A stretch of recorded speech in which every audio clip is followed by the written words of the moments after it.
Now, the idea of this fun course is to show you some of my favourite games where gambits I know quite well have been played. So we're going to look at some beautiful finishes, the artistic side of chess, and just some great attacking chess from history, mainly famous players going back hundreds of years to the present time. Welcome to the first game, and we're going to take a look at one of the most legendary chess players of all time to kick us off with this fun course, and that is Paul Morphy. Paul Morphy was a player from New Orleans. He's been described as the pride and sorrow of chess. He was born in 1837 and died in 1884, so a relatively short life, but he was a sparkling tactical talent in the chess world.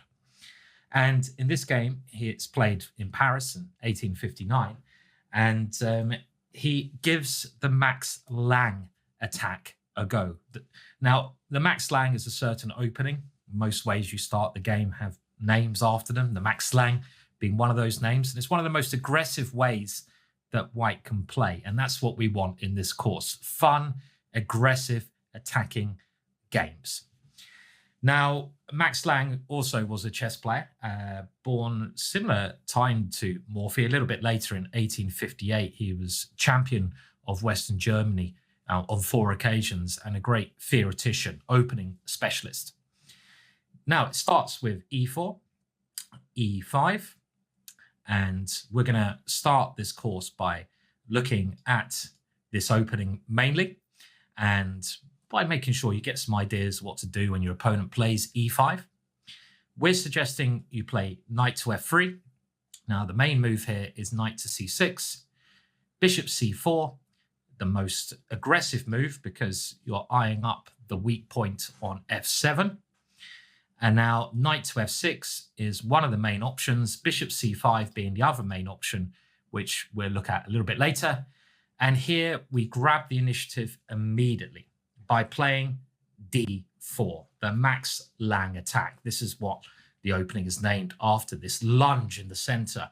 Whoa, come on, we're coming straight for you.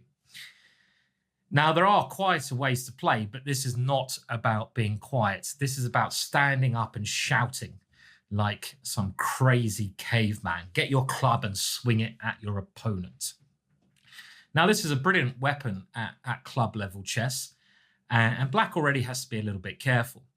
If he takes on e4, we can simply take on e5 with some great ideas. For example, taking on f7 and queen d5 are 2 moves that white can play. So the main move is black capturing on d4 here. We now castle, just getting our king safe, accelerating our development. And one of the main ideas we have in this position, now that we're castled, is to push forwards with the e pawn. So we want to go e5, attacking, not giving black a chance to get his king safe. There's 2 main moves in this position.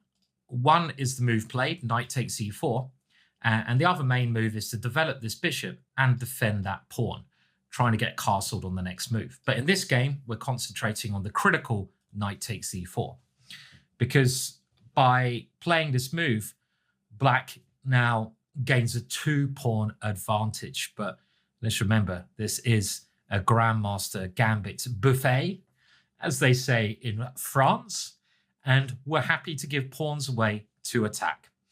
And you can see our king is castled. Our opponent's king is on this open line. The pieces you want to put on open lines are rooks, so rook e1, and this threatens to capture the knight.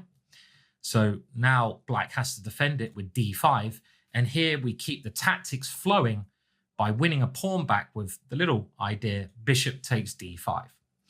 This may seem suicidal, but after queen takes d5, there's a nice little move in knight c3. And this is a beautiful move, taking advantage of 2 pins, the pin on the e file and the pin on the d file. That knight cannot successfully be taken. And by moving our knight to this square, well, we also do threaten to now take the queen and the knight. So Morphy's opponent, Schrufer, moves the queen over to h5, and now knight takes e4. So we get our piece back. We're only one pawn down, but it's all about the king's safety. And this course and the games I picked are all about checkmating the opponent's king.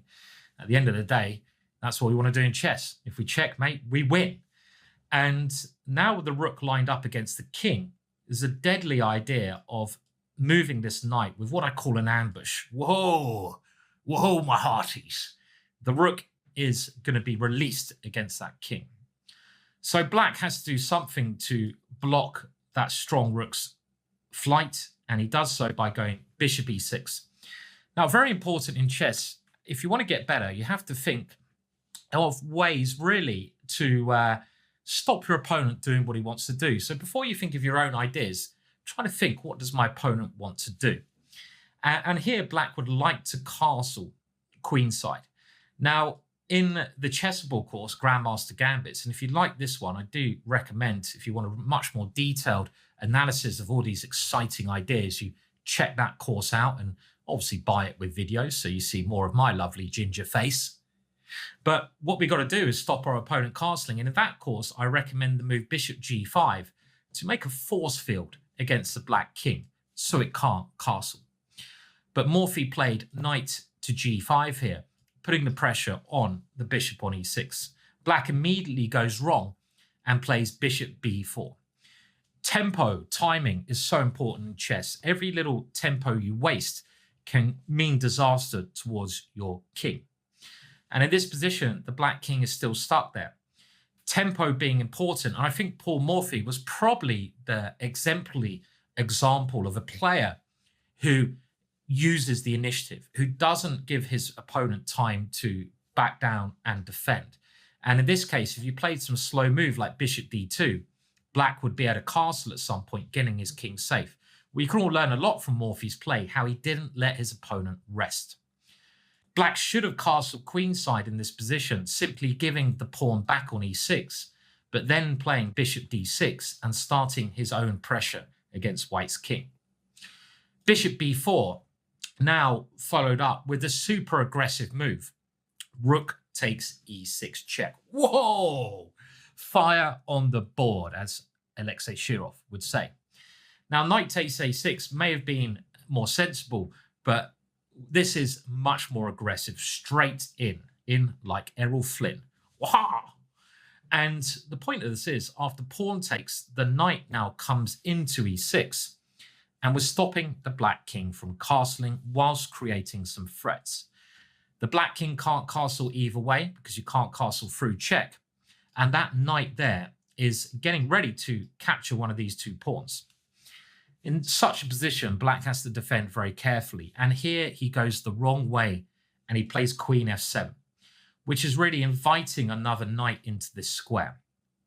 He should have tried running away immediately with king d7, and this idea at least prepares castling by hand by moving the rook and moving the king. It's still a very interesting position because the black king is quite exposed, but this is a much better defense.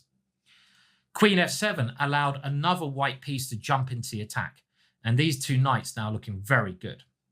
The queen has to move as it's attacked, and now white gets his queen off the back rank and lines it up against the king.